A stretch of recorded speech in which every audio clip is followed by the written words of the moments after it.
Hey y'all, Bob with Million Mile Garage. Hey, I got a couple things I wanted to go over today on the slot cars. And I thought I'd call this one Slot Cars and Coffee because this is part of my morning routine on the weekend, and it's still really cold outside and it's really early in the morning. And I just got this Tyco curve hugger. And the reason I bought it is because it's a 78 Z28, which is pretty cool. And second gen Camaros are kind of my thing. I have a couple of them downstairs, actually, the real ones. And I just wanted to kind of review this. And I don't recall ever having a curve hugger in my collection way back in the day. All my stuff was the AFX based stuff. And I don't think I ever had any Thunderjets. I think probably 71 or 72 when I started slot carring. I think the AFX were already the main deal. And I thought it'd be cool to kind of compare these and see how they perform against one another, keeping in mind, right, this one is a little better than the original AFX, right, because it does have that extra traction magnet, which makes it definitely a lot easier to pilot around the track. But I thought it'd be cool to also compare it to the 440X2s, which I think are probably, for back in the day, that for me that was probably as good as it got. I know they've got better stuff now, but anyway, I thought I'd pull the body off of that one, kind of give you the lowdown on it, and then I'll attempt to run like 5 or 10 laps around the track with that one. Try to do the same with this one, and maybe we'll also compare the early Thunderjet to these two as well, right? Because they're all kind of semi-relevant in the evolution of slot carring. All right, start with the Tyco curve hugger. It's kind of an interesting beast. It's got a traction magnet here and here, and they're not particularly super powerful. And it's got some odd looking pickup shoes, which are different than the pickup shoes on like a Tyco 440X2. Completely different setup, but you can see the wheelbase is different too. This is a pretty large vehicle compared to the other ones, because the Tycos are basically the same wheelbase as the AFX style is. Just, pointing out this is an Auto World AFX, so it's not an original AFX, but basically the same deal. And so you can see that they're, physically there's a huge difference in scale. I'd say this one is easily maybe not quite a third larger, but pretty close, I would say, right? It's a lot larger, maybe 20% larger. It's a lot larger vehicle. And so watching it go around the track, it's maybe a little clumsy compared to the shorter wheelbase vehicles, right? Because the Thunderjets, evolution-wise, were really just kind of a modified into an AFX.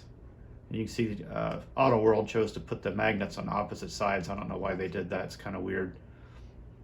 But anyway, let me pull the body off of the curve hugger, which is kind of interesting to look at. I never had a curve hugger when I was doing this. I'm not even sure I knew they existed when I was doing slot cars 40 years ago, or however long these came out.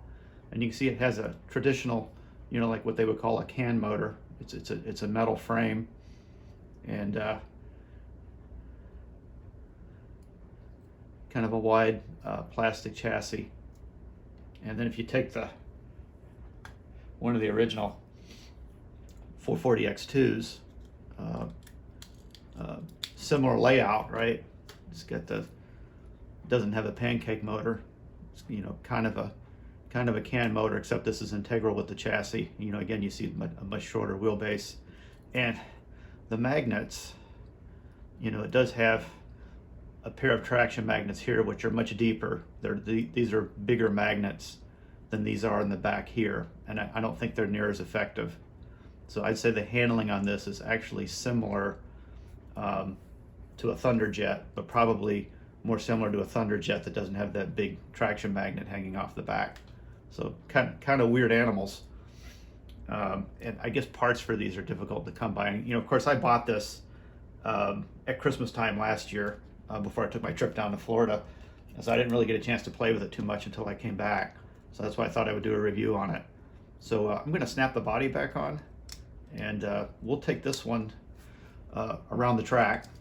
And this one has a little bit of kind of nostalgia for me, because these were very relevant when I was growing up, because these were late model new cars. They were kind of neat. My first car was a '69 Camaro, my actual real car. So it probably actually looked closer to this one. Mine was a '69 instead of a '68, but it was hugger orange. It was a big block 4-speed car. That was my first ride. And then later on, when I got older, I graduated to the second generation stuff, and never really looked back. These handled so much better than the first gen Camaros, which actually, when you're taking the Thunderjet around the track, it kind of gives you that sensation of how a 67 to 69 handled, and then you put one of these AFXs on the track with the extra traction magnet, and that's kind of how it felt back in the day when I drove my first second gen Camaro. It was like light years ahead of this car in terms of handling and stuff. Although obviously these later ones, right, they didn't have quite the horsepower that the earlier ones had, but they were still really nice street cars nonetheless. All right, let's see if I can run 5 laps without wiping out with this thing. She is loose. Nope. All right, I'm going to attempt to run 5 laps without spinning out. Let's see if I can do it. This is the worst spot right here.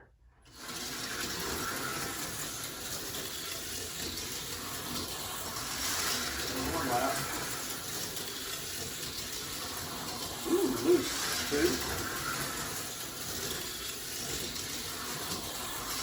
3. Oh. Let's try again. You got to get 5 in a row here.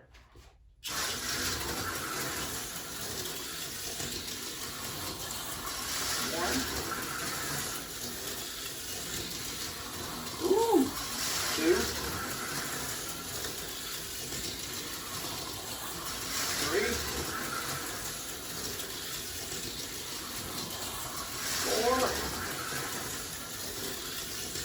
Oh, 5. All right. Sweet. Ooh, 6. We'll go for 10. Why not? 7. Ooh. 8. 9. Can I do 10? Easy. Oh, 10. All right. Cool. I'll take that. Ooh, she's loose.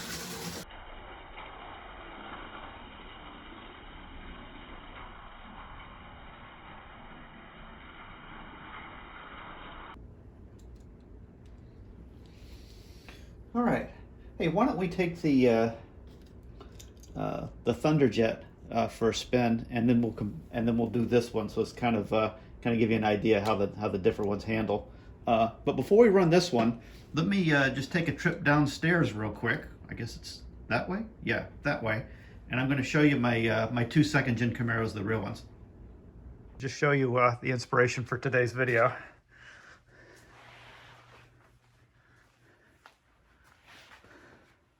There's Old Faithful right there.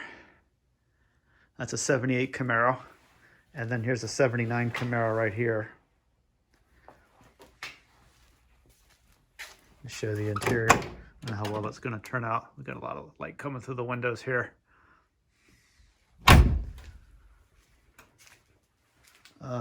There's an inspirational picture right there.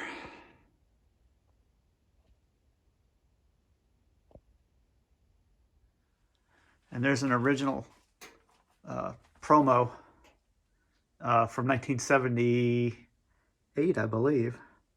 Yeah, 78 Camaro. Look at the dash. Nope, I think that was a 79 actually. I think that's supposed to be a 79 Camaro. Yeah. It's been up there so long I forgot, but that's an original dealer poster right there. I'm trying to block the light coming in here. It's making it hard to see. And you got various models over here. One of them actually is a 79 Camaro that I did back around 1979. So that's probably 4.5 decades ago, I guess. It's been a while.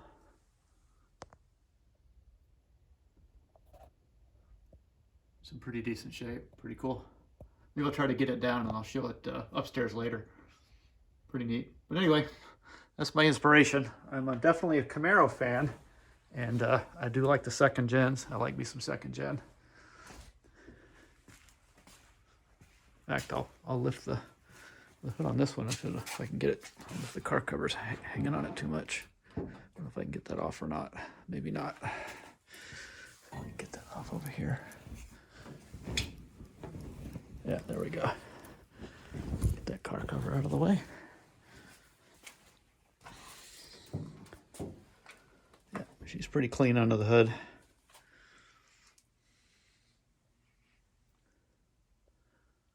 And this spring I'll get it out. I'm going to put an exhaust system on it. I haven't decided what to do for exhaust on it. It's still got the single 305 style exhaust on it. And it definitely cripples it, even though it's a big cubic inch small block. It still almost accelerates like a 305. It's got 241 gears in the back. And that single exhaust is just really strangling it. This car actually won Best in Class, its first outing at a AACA car show many years ago, and I never really finished the car. You know, like, I guess that's life, right?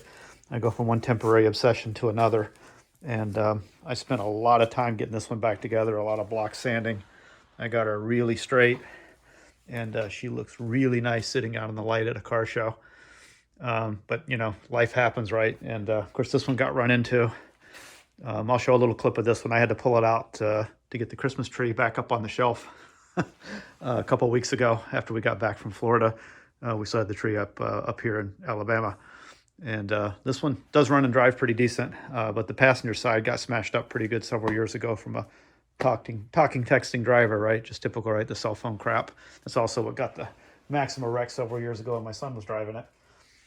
But anyway, we'll head back upstairs, and we'll finish up on the slot cars and coffee video. And there's a shot of the car taken when we still lived in Florida. My son took that picture of that car. It looks pretty cool, huh?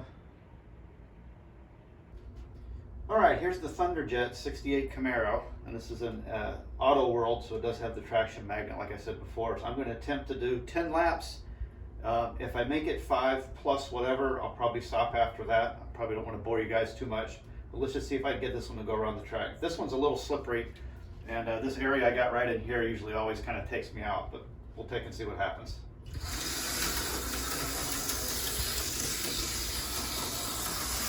One. Two. This one's pretty snappy too, but it'll get away from you quick when you're trying to slow down. Almost lost it right there. That's 3. 4.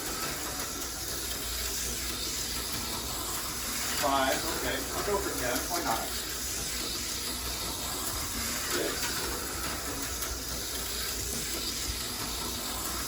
7, ooh, 8.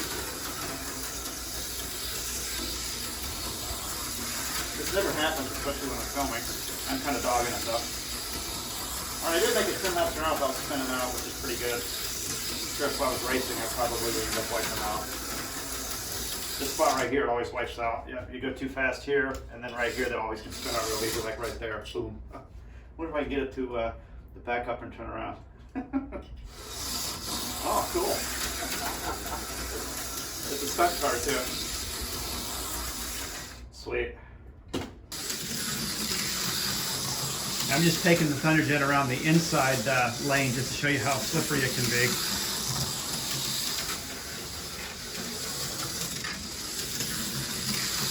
He's all over the place.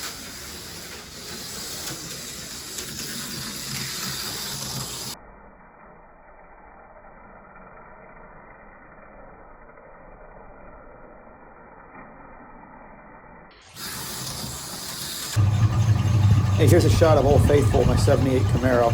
Backed that out a couple of weeks ago to get the Christmas tree back in the garage. There's still snow on the ground. That's a 40 over 350, 357 cubic inches. It's about a 9.5 to 1 engine. It's got a pair of Flowtech Raptor mufflers on it, 2 1/4 inch true dual exhaust. Very noisy on the inside, sounds great on the outside. And then there's a passenger side, which I already got it all straightened out. I did that body work about 10 years ago, maybe longer. And I had about a half a gallon of acrylic lacquer paint left before the move, and it got lost or tossed during the move, so we ended up having to repaint the whole car. But I still got quite a bit of prep work left to do on it. But the plan is this spring is to get her out, get her going, get it all one color again, and start cruising a little bit.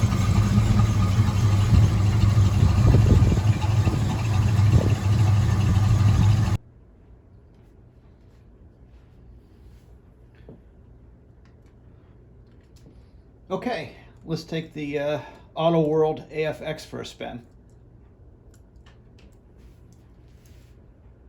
All right, this won't be much of a challenge. I'm going to do 10 laps just with the Auto World AFX Camaro. This is the one with the good chassis on it I showed you all in the last video. And this one really moves out. See if I can knock 10 laps out without spinning out.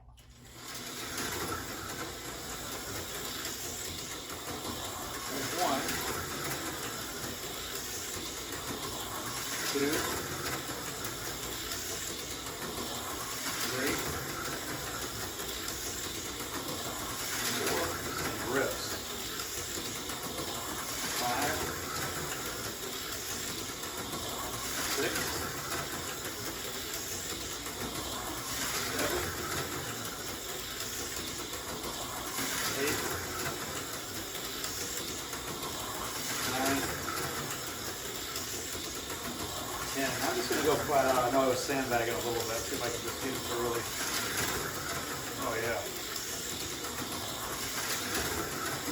Yeah, this thing handles pretty good.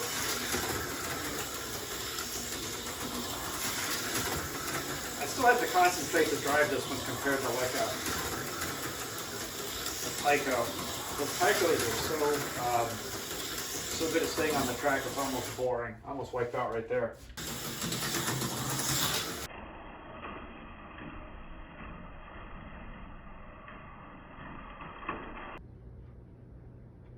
Hey guys, I enjoyed it. I'm going to take just 2 or 3 minutes and just share some of my second gen automotive trivia with you. But first I'll show you the prop, which I think there was a little bit of a hint it was going to be in one of the last frames, right? I had my model car, I got it down off the shelf, and there it is. It has a semi-detailed interior. Doesn't look too shabby. I built this about 4.5 decades ago when I was 12. I even detailed the doors so they look like they open and close, detailed the turbine wheels, painted the tail lights. The interior looks semi-detailed, not bad. And I was never a big fan of decals, but I did like that color and that year of vehicle. And you can see that's what it would kind of similar to the decal treatment, right? I think the Z28 is a little large on that one. But anyway, kind of neat. I've got the Great Camaro by Michael Lamb. I bought this in Albany, Georgia in 1983. It was about an hour and something drive from Americus, Georgia, where I lived at the time, where I finished high school. I moved around a lot as a kid. So I bookmarked a few interesting pictures. And you see there's what later became a pretty controversial figure, right? But he looks like he's in a better time in life right there, right? Definitely had a promising career. And looks like he got a brand new 69 SS 396 convertible. Pretty cool. Moving along to second gen stuff. We're not going to spend a lot of time on the earlier ones. Things that were interesting to me. I love the citrus green 70.5 Camaro. And at the time in this book, it said it remains one of the finest all-around street machines. Almost a little comical by today's standards, isn't it? But, you know, 360 gross horsepower, that's still, well, yeah, I guess by today's standards, it's a bit of a stone, but that was definitely no slouch back when they were relevant. That was a neat car. I know Car and Driver liked the second gens. And, you know, they discontinued the Z28 after 74 when they had the strangling emissions regulation, all that stuff. And they brought it back as a handling package in 77. And you can see here's a promo picture, that same one I have hanging up in the garage downstairs. I just love that picture, the way it looks. But you'll notice, you see the dual exhaust here, but it's not really a dual exhaust. There's the Y splitter. And in front of that would have been a pancake-style catalytic converter. And then it had just a crossover pipe, basically a 2-into-1, but a generously sized one. I think there were 2-inch pipes going into like a 3-inch pipe, and then it went into the converter. And I've got a test pipe on my green Camaro. But these were only rated, I think, at 185 horsepower. But keep in mind, those were net horsepower ratings. And back in the day, if you knew how to modify things, you could easily squeeze another 40 horsepower out of one of these just with an exhaust swap. rejet the carburetor, rework the spark curve without even going into the engine. You could wake these up quite a bit. They wouldn't go, they'd still be lacking a lot of steam compared to the 360 horsepower one. But probably, net horsepower terms, that was probably more like a 320 horsepower car. And then this one was probably more like 220-ish.